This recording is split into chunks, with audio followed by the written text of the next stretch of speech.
Selamat datang kembali di penelusuran mendalam kita. Hari ini saya mau mengajak Anda, iya Anda yang sedang mendengarkan ini, untuk membayangkan sebuah adegan sebentar. Sebuah adegan visual ya? Betul. Coba bayangkan, Anda sedang berdiri di sebuah jalan tanah merah yang posisinya becek banget sehabis hujan lebat, Pasti sangat lengket dan susah dilewati itu. sangat lengket. Nah, di satu sisi jalan itu, Anda melihat deretan pedati tua yang berderak pelan. Pedati-pedati ini ditarik oleh kerbau yang kelihatannya sudah sangat kelelahan. Dan di sekeliling pedati itu, ada rakyat yang kurus kering. Bahkan ada anak-anak tanpa alas kaki yang memikul beban karung jauh melebihi ukuran tubuh mereka sendiri. Pemandangan yang kelam ya? Sangat kelam. Tapi, coba Anda menoleh ke sisi seberangnya. Hanya berjarak belasan meter dari jalan becek itu, tepat di balik benteng batu yang kokoh, berdiri tegak sebuah bangunan megah bergaya Eropa. Loji Belanda. Tepat sekali. Ada taman hijau yang dipangkas sangat rapi, bunga-bunga impor yang harum, dan serdadu berseragam mentereng yang berjaga dengan santai. Jaraknya dekat, tapi rasanya kayak memandang dua galaksi yang sangat berbeda. Kontras yang sangat tajam. Nah, selamat datang di sumber materi kita hari ini. Kita akan membedah sebuah kutipan yang sangat memikat dari novel fiksi sejarah berjudul Sang Pembela, Jilid 1, karya Asep Rudiana. Sebuah karya yang sangat kaya akan detail historis. Benar, latar waktunya ini mengambil tempat di Cianjur pada tahun 1857. Dan bagi Anda yang selalu haus akan pengetahuan, Anda pasti sudah familiar dengan narasi besar sejarah kita di era itu. Anda tahu tentang kekejaman kultur stelsel, atau yang biasa kita kenal dengan sistem tanam paksa. Yang dimulai sekitar tahun 1830 ya? Betul, 1830. Anda tahu bagaimana sawah-sawah rakyat itu dirampas untuk ditanami komoditas ekspor semata-mata demi menyelamatkan kas negara Belanda yang saat itu sedang kosong. Dan ada juga semacam regulasi baru setelahnya kan? Iya, namanya Regeringsreglement di tahun 1854. Regulasi ini seolah-olah menjanjikan semacam politik etis awal, tapi pada prakteknya di lapangan sistemnya masih sangat menindas. Masih mencekik rakyat. Tepat. Tapi, yang seringkali terlewat dari buku teks sejarah standar yang kita baca di sekolah adalah mekanika di lapangannya. Bagaimana sebenarnya sebuah penindasan berskala nasional itu dioperasionalkan dari meja ke meja. Dari dokumen ke dokumen. Benar sekali. Bagaimana angka-angka itu dimanipulasi oleh birokrasi tingkat menengah. Disitulah sumber kita hari ini menjadi sangat berharga. Karena teks ini tidak sekedar memotret penderitaan visualnya saja. Melainkan membongkar anatomi dari korupsinya itu sendiri ya. Tepat, membongkar anatomi sebuah korupsi sistemik. Itu poin yang sangat krusial untuk kita garis bawahi. Misi penelusuran kita hari ini bukan untuk menceramahi Anda tentang sejarah dasar yang sudah Anda ketahui. Tentu tidak. Kita justru akan masuk ke dalam ruang-ruang arsip yang berdebu, melihat langsung intrik politik dari dalam perut birokrasi, dan menganalisis bagaimana manipulasi data tingkat tinggi itu terjadi di masa lalu. Yang mana ironisnya, ini masih sangat relevan dengan skandal-skandal korporasi di dunia modern saat ini. Setuju banget. Oke, mari kita mulai dari tokoh sentral di cerita ini. Seorang pemuda bernama Aom Abbas. Sang pewaris. Ya, sang pewaris. Dia ini adalah putra dari seorang regent, atau yang sekarang kita sebut bupati lah ya, yaitu Dalem Pancaniti di wilayah Cianjur. Abbas ini diceritakan baru saja pulang setelah bertahun-tahun menimba ilmu di pesantren. Latar belakang yang sangat kuat. Sangat kuat. Logika kasarnya begini, sebagai anak seorang penguasa tertinggi di wilayah tersebut, jalan hidup Abbas itu ibaratnya sudah dihampar karpet merah. Sudah pasti terjamin. Dia bisa saja langsung diangkat menjadi wadana, semacam kepala distrik yang punya kekuasaan dan prestis besar di masyarakat. Tapi apa yang terjadi? Ayahnya justru menyuruh dia bekerja sebagai juru tulis rendahan, kayak semacam pegawai magang kelas bawah di kantor residen Belanda. Yang paling menakjubkan di sini adalah taktik dari sang ayah itu sendiri. Keputusan sang regen ini adalah sebuah contoh brilian dari apa yang di era modern mungkin kita sebut sebagai undercover leadership. Kepemimpinan rahasia. Betul. Sang ayah tahu persis bahwa sistem kolonial ini dibangun di atas fondasi ilusi angka dan manipulasi laporan. Semuanya tentang data yang dipoles. Tepat. Jika Abbas langsung didudukan di kursi empuk sebagai seorang wadana, ia hanya akan menerima laporan yang sudah bersih, laporan yang sudah disesuaikan agar terlihat bagus. Asal Bapak seneng gitu ya? Iya, dia akan menjadi penguasa yang buta terhadap realitas di lapangan. Dengan melempar putranya ke posisi juru tulis rendahan, sang ayah sengaja memasukkan Abbas ke dalam perut beringas mesin birokrasi itu sendiri. Wow, itu langkah yang sangat berisiko tapi cerdas. Sangat cerdas. Ia ingin Abbas memegang langsung buku besarnya, mencium bau tinta laporannya, dan melihat dengan mata kepalanya sendiri bagaimana keringat rakyat itu dihapus dari catatan resmi hanya dengan goresan pena seorang birokrat. Menakjubkan. Ini adalah sekolah kepemimpinan yang paling brutal. Tapi jujur saja, itu cara yang paling efektif untuk bisa bertahan di era yang penuh tipu daya tersebut. Saya jadi membayangkan ya, kalau ditarik ke zaman sekarang, ini tuh mirip banget kayak CEO sebuah konglomerasi raksasa yang menyuruh anak pewaris tunggalnya untuk mulai bekerja dari posisi staf data entry. Atau kasir di garda depan. Nah iya, kasir garda depan, tanpa ada satupun orang di kantor itu yang tahu identitas aslinya siapa. Penyamaran yang sempurna.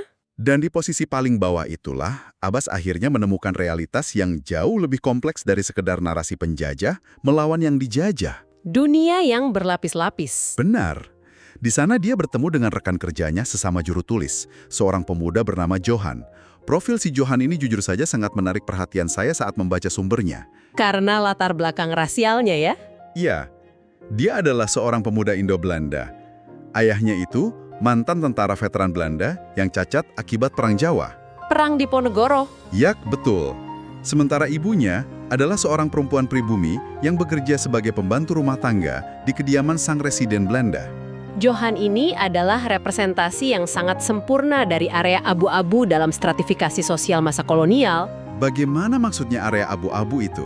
Begini, pada masa itu, masyarakat kan dibagi secara rasial dengan sangat kaku dan struktural.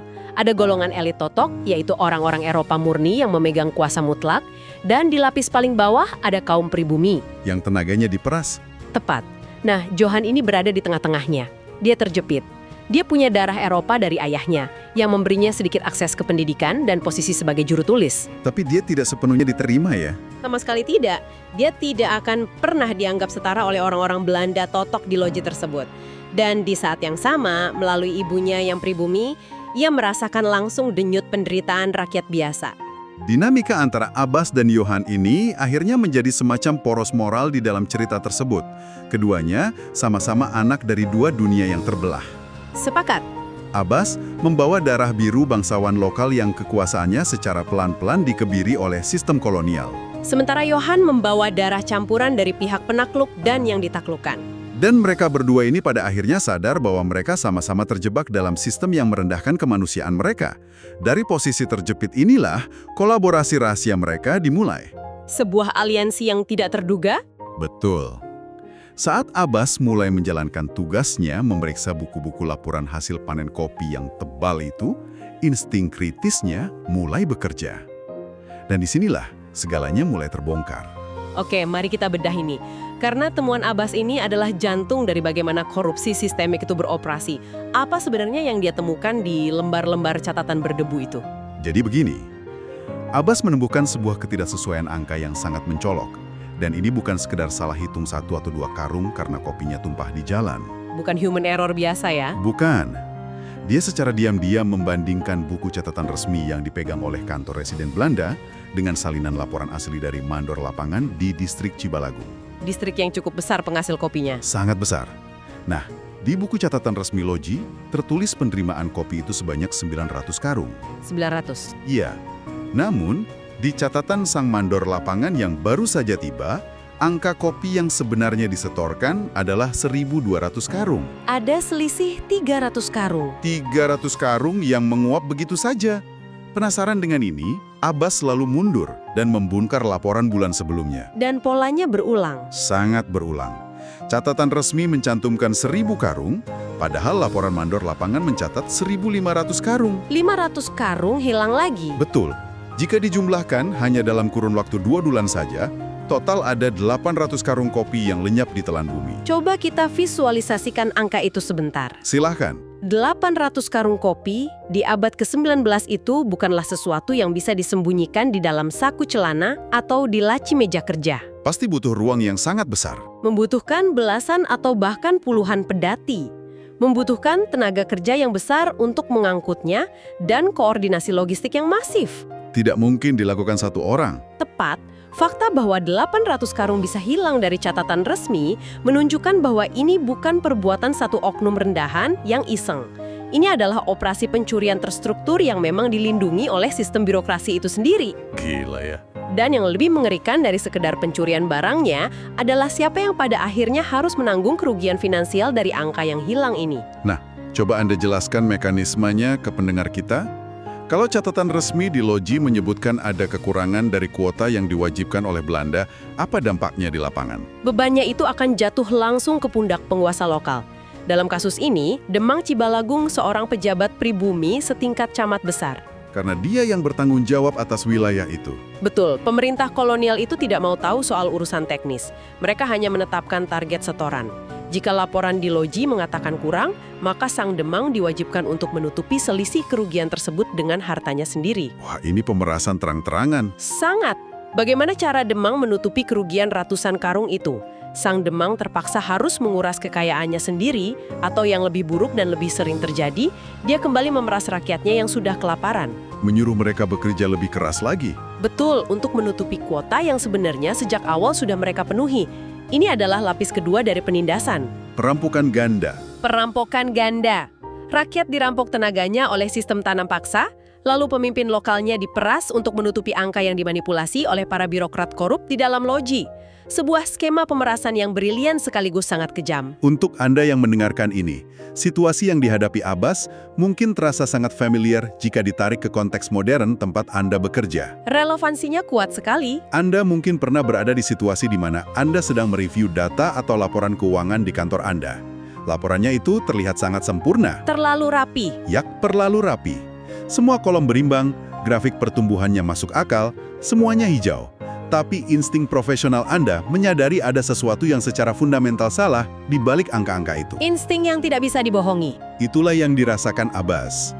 Dan menariknya nih, ketika Abbas mulai menanyakan kejanggalan ini di kantornya, ia bukannya mendapat pujian karena teliti. Malah sebaliknya ya. Ia justru langsung berhadapan dengan tembok pertahanan sistem yang korup tersebut. Tembok ini direpresentasikan oleh rekan kerjanya yang juga sepupunya sendiri. Seorang tokoh bernama Wiradi. Wiradi.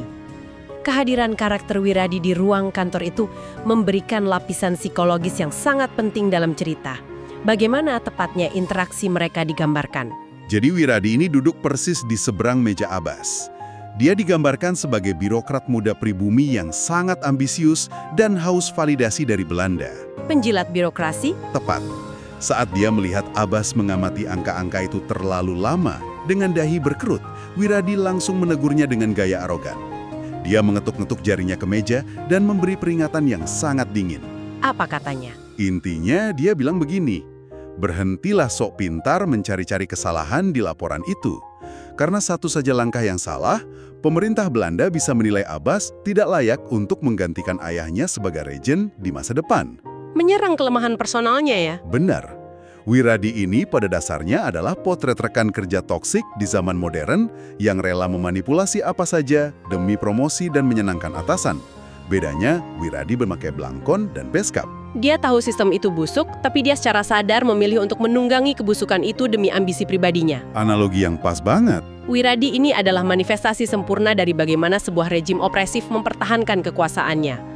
Mereka tidak selalu butuh tentara bersenjata untuk membungkam para pengkritik di level bawah. Cukup menggunakan orang lokal ya? Betul. Mereka hanya butuh orang-orang lokal yang pragmatis, yang ambisinya bisa dikendalikan melalui rasa takut dan iming-iming jabatan. Dan peringatan Wiradi tadi adalah bentuk teror psikologis. Sangat psikologis. Di bawah bayang-bayang kolonial, nasib, karir, bahkan nyawa seseorang itu sangat ditentukan oleh restu sang penguasa asing. Wiradi menggunakan ketakutan akan hilangnya hak waris Abbas sebagai senjata utama untuk membungkam rasa ingin tahu sepupunya itu. Untungnya, protagonis kita ini tidak mundur. Abbas tidak ciut. Hanya saja, dia dan Johan sadar betul bahwa mereka tidak bisa bertindak gegabah. Harus strategis. Iya, mereka tidak bisa sekedar membawa buku laporan itu, masuk ke ruangan, dan menggebrak meja menir kliren atasan Belanda mereka. Itu sama saja bunuh diri karir. Apalagi bukti dari buku catatan itu saja tidak cukup kuat di mata hukum kolonial. Mereka butuh kesaksian langsung dari sang korban pemerasan, yaitu Demang Cibalagung. Tapi ada hambatan hierarki di sini kan? Nah, itu masalah utamanya. 2 orang juru tulis rendahan dari Loji tidak bisa begitu saja pergi berkuda ke distrik lain dan meminta waktu luang seorang Demang, tanpa mengundang kecurigaan dari pihak intelijen Belanda. Pasti akan diawasi. Lalu, apa yang mereka lakukan? Nah, disinilah bagian yang sangat menarik. Mereka mengambil jalur memutar, sebuah pendekatan kultural yang menurut saya sangat cerdas. Mereka memutuskan untuk mendatangi seorang ulama karismatik, Kiai Salam. Pemilihan Kiai Salam sebagai jembatan ini menunjukkan pemahaman yang sangat mendalam dari Abbas tentang sosiologi kekuasaan di Nusantara pada masa itu. Kenapa harus tokoh agama? Kenapa tidak lewat pejabat lain? Karena di tengah cengkeraman kekuasaan kolonial yang sangat formal, hierarkis, dan penuh dengan kecurigaan satu sama lain, jaringan pesantren dan ulama itu berfungsi sebagai simpul kepercayaan tertinggi. Yang posisinya ada di luar jangkauan kompeni ya? Tepat, jaringan ini tidak tersentuh langsung oleh administrasi Belanda. Semacam shadow network atau jaringan bayangan yang bergerak senyap di bawah radar. Analogi yang sangat bagus. Ulama seperti Kiai Salam itu bukan sekedar guru mengaji yang diam di masjid. Mereka adalah pelindung spiritual, pemberi nasihat politik, dan safety net moral bagi para pejabat lokal seperti Sang Demang. Mereka punya pengaruh real. Iya, Belanda mungkin mengontrol pergerakan birokrasi dan anggaran, tapi para kiai ini memegang kunci loyalitas kultural dari rakyat dan para pejabat pribumi. Jadi ini soal legitimasi. Betul, di Mensowan ke Kiai Asalam, Abbas dan Johan tidak hanya sekedar mencari akses jalan untuk bertemu Demang Cibalagung, mereka sedang mencari legitimasi. Agar dipercaya oleh Sang Demang. Tepat, mereka butuh sang kiai untuk menjamin kepada Demang bahwa kedua pemuda dari Loji ini adalah orang yang bisa dipercaya, bukan mata-mata kolonial yang sedang mencari-cari kesalahan untuk menjatuhkan Sang Demang. Strategi yang sangat rapih. Dan lucunya nih, di tengah ketegangan merencanakan investigasi rahasia tingkat tinggi ini, sumber materi kita memberikan sebuah jeda komedi yang sangat manusiawi. Ada sedikit romansa ya di sana? Benar. Jadi saat Abbas dan Johan sedang serius berdiskusi di ruang tamu rumah Kiai Asalam, tiba-tiba putri sang Kiai keluar. Namanya Ningrum. Ningrum ini baru lulus dari pesantren kan? Iya, dia baru lulus dari pesantren Cikalong. Dia keluar membawakan suguhan nampan berisi teh hangat dan kue wajik. Dan tebak apa yang terjadi pada pemuda bangsawan kita ini? Pasti salah tingkah. Banget. Abbas, yang punya keberanian mental menantang sistem birokrasi paling menakutkan di Hindia Belanda, mendadak kehilangan semua fungsi kognitifnya. Sebuah paradoks yang sangat klasik. Sangat klasik dan lucu. Abbas tiba-tiba mati kutu. Diceritakan tangannya mengepal gugup di atas lutut, lidahnya keluh tidak bisa bicara, dan dia hanya bisa menunduk menatap pola lantai sementara jantungnya berdebar kencang. Sampai harus disadarkan oleh temannya. Betul, situasinya itu begitu canggung sampai-sampai Johan harus menepuk bawah Abbas pelan untuk menyadarkannya agar kembali ke dunia nyata.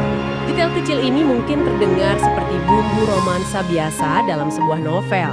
Tapi bagi saya, jika kita kaitkan ini dengan gambaran besarnya, ini justru membuat sosok pahlawan sejarah menjadi sangat membumi. Menjadi manusia seutuhnya.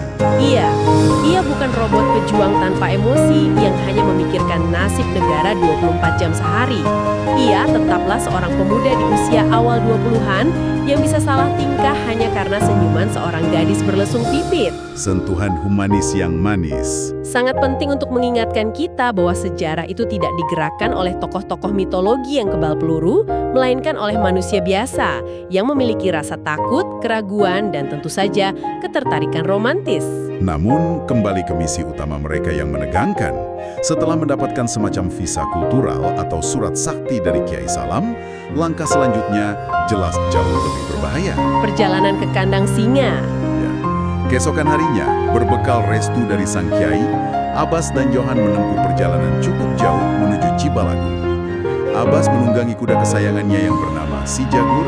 Dan pertemuannya membuahkan hasil. Sangat.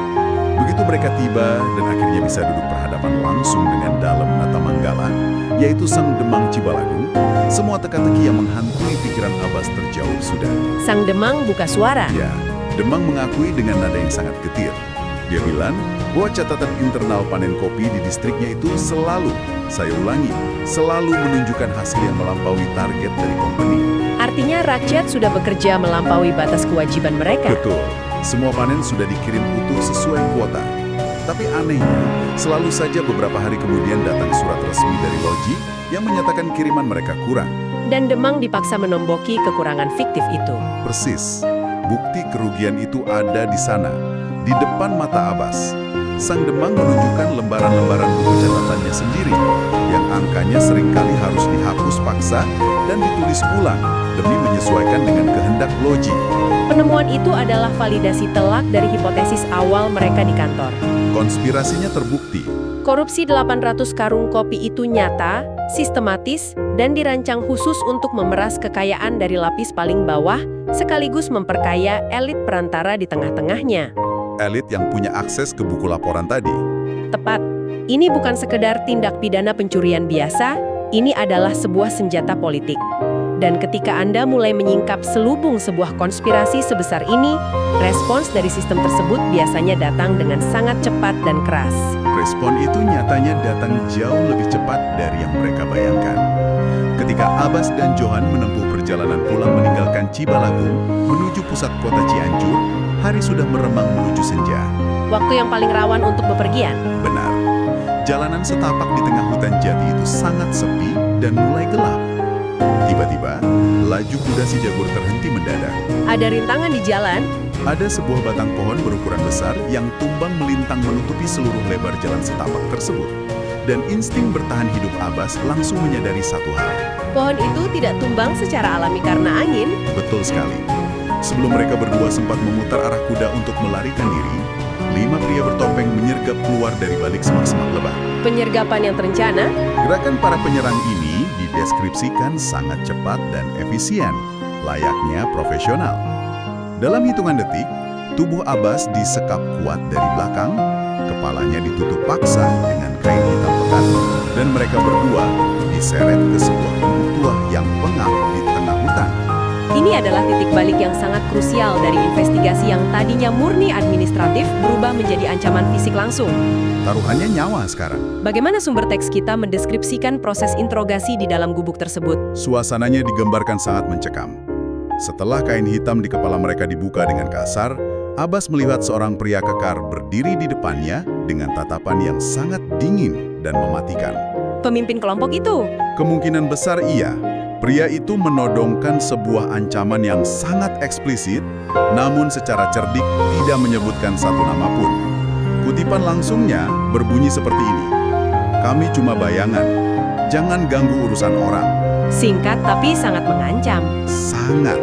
Setelah menebar ancaman mematikan itu, anehnya, mereka berdua dilepaskan begitu saja di tengah kegelapan malam di hutan jati. Nah, jika kita menganalisis metode penyergapan ini, ada beberapa kesimpulan tajam yang bisa langsung ditarik. Apa saja itu? Pertama, mereka tidak dibunuh di tempat, dan kuda serta barang bawaan berharga mereka tidak dirampas sama sekali. Fakta ini saja sudah menggugurkan motif perampokan jalanan atau begal biasa. Kalau begal, pasti hartanya sudah habis ya. Betul. Kedua, para penyerang ini menyebut diri mereka bayangan dan secara spesifik memberi peringatan untuk tidak mengganggu urusan orang. Ini adalah sebuah operasi sabotase politik tingkat tinggi. Menarik. Kenapa Anda dengan yakin menyebutnya sebagai operasi politik dan bukan sekedar mafia komoditas kopi yang sedang melindungi aset curian mereka? Karena ujung dari manipulasi ini pada akhirnya bermuara pada perebutan kekuasaan struktural. Coba Anda bayangkan jika wilayah Cibalagung terus-menerus secara resmi dilaporkan gagal memenuhi target panen oleh Logi. Laporannya dibuat merah terus. Iya. Siapa yang pada akhirnya akan disalahkan dan ditegur keras oleh Gubernur Jenderal di Batavia? Tentu saja, sang pemimpin wilayah tertinggi, yaitu ayah Abbas, Regen Pancaniti. Tepat, kegagalan target panen yang dikarang-karang ini pada dasarnya adalah amunisi politik untuk mendiskreditkan sang Regen. Tujuan akhirnya sangat mungkin untuk menggulingkannya. Dan menggantinya dengan siapa? Dengan figur boneka yang lebih mudah disetir oleh jaringan birokrat korup tersebut. Jadi, penyergapan di hutan itu adalah pesan langsung dari sang dalang yang merasa mulai terusik karena anak Regen mengendus pembukuan ganda mereka. Sistem sedang bereaksi untuk mempertahankan dirinya. sangat masuk akal. Itulah mengapa Abbas dan Johan merespons ancaman itu dengan tingkat kewaspadaan yang sangat tinggi. Malam itu juga dengan pakaian yang masih dipenuhi debu dan lumpur hutan jati, mereka tidak berani pulang ke rumah masing-masing. Mereka pergi kemana? Mereka secara diam-diam menyelinap ke pendopo kabupaten dari pintu belakang untuk melapor langsung kepada tangan kanan Regen, yaitu Patih Natadireja. Seorang politisi senior? Ya, sang Patih yang merupakan politisi kawakan yang sudah makan asam garam birokrasi, seketika menyadari gawatnya situasi. Apakah dia langsung mengirim pasukan untuk memburu para preman itu? Tidak. Reaksi pertamanya justru bukan memerintahkan pasukan militer untuk mengejar para preman bertopeng itu ke hutan. Taktik menahan diri. Sebaliknya, ia memerintahkan Abbas dan Johan untuk tutup mulut rapat-rapat. Jangan ada yang menceritakan insiden ini kepada siapapun. Kenapa dia melakukan itu? Sang Patih tahu betul bahwa satu saja kata bocor tentang bukti catatan ini ke pihak luar, dendam politik yang terpendam antara faksi-faksi di kabupaten bisa meletup menjadi pertumpahan darah berskala besar. Patih Natadireja membaca situasi ini murni dengan kacamata seorang ahli taktik. Bukti berupa selisih 800 karung kopi itu ibaratnya bagaikan bom waktu. Bisa meledak kapan saja. Jika diledakkan di saat yang salah atau di tangan pihak yang salah, bom itu justru bisa menghancurkan kubu mereka sendiri alih-alih menjatuhkan musuh. Dan ketakutan sang Patih itu ternyata menemukan wujud nyatanya keesokan paginya ketika sebuah berita yang sangat mengejutkan datang ke pusat pemerintahan kabupaten. Jadi, apa sebenarnya makna dari semua ini? Kabar apa yang datang hari itu? Hari itu, suasana di pendopo mendadak menjadi sangat tegang saat Residen van der Wijk datang berkunjung secara tiba-tiba. Sang residen membawa 2 lapis kabar.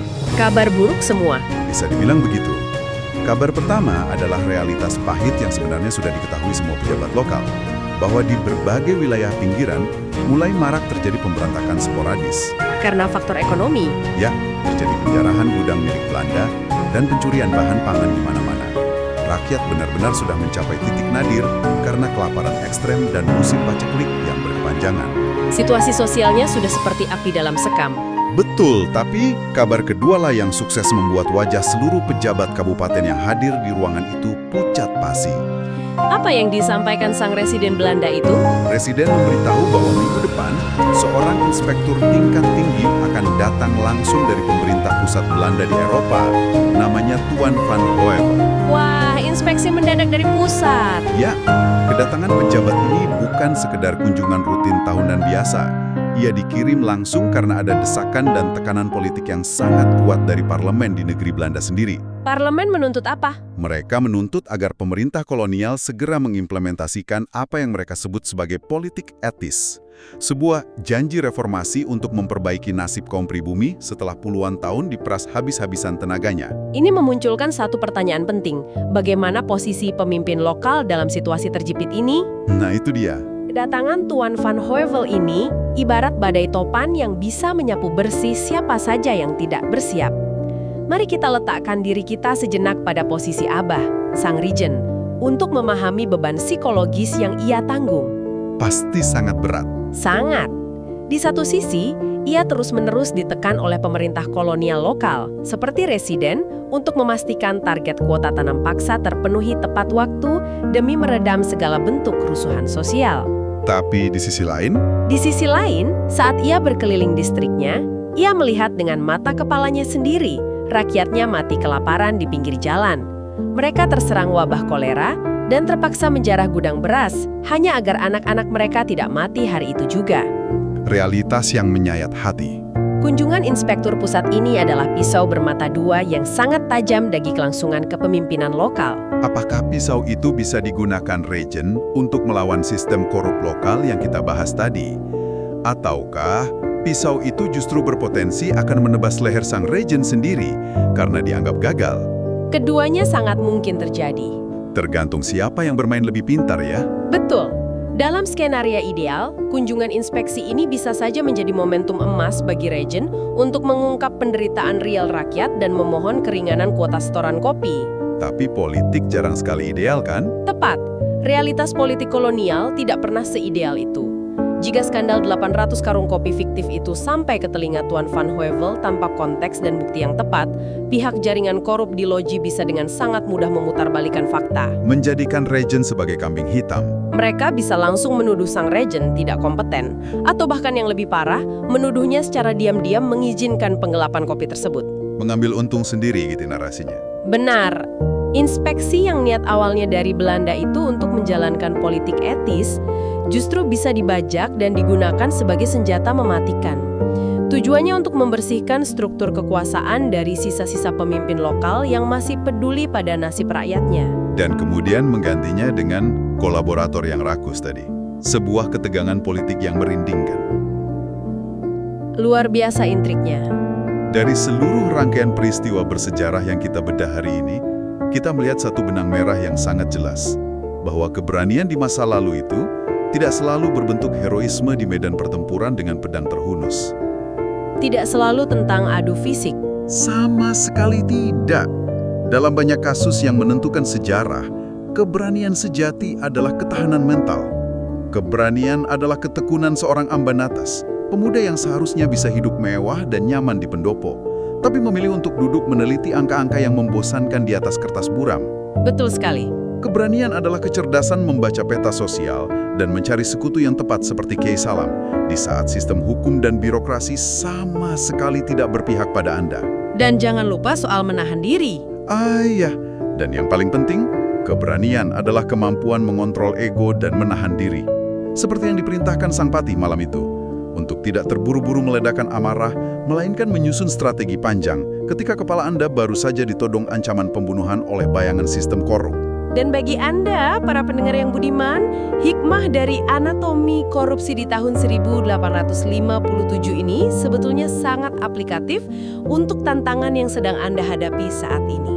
Di dunia profesional modern. Iya, di era informasi yang bergerak secepat kilat ini, kita semua dibombardir oleh data, grafik pertumbuhan, metrik kesuksesan, dan narasi statistik setiap harinya. Hampir overload informasi. Kemampuan kritis yang ditunjukkan Abbas, instingnya untuk tidak menelan mentah-mentah angka yang disodorkan oleh pihak penguasa, kerajinannya untuk diam-diam melakukan verifikasi silang langsung ke lapangan, dan kesadarannya akan motif politik tersembunyi di balik sebuah laporan yang terlihat terlalu sempurna. Itu semua adalah literasi data esensial ya. Tepat, literasi data esensial yang sangat Anda butuhkan saat ini. Baik Anda sedang mengevaluasi laporan proyek di kantor Anda, atau saat menganalisis prospek investasi bodong, atau sekedar membaca klaim statistik dari politisi di layar televisi Anda.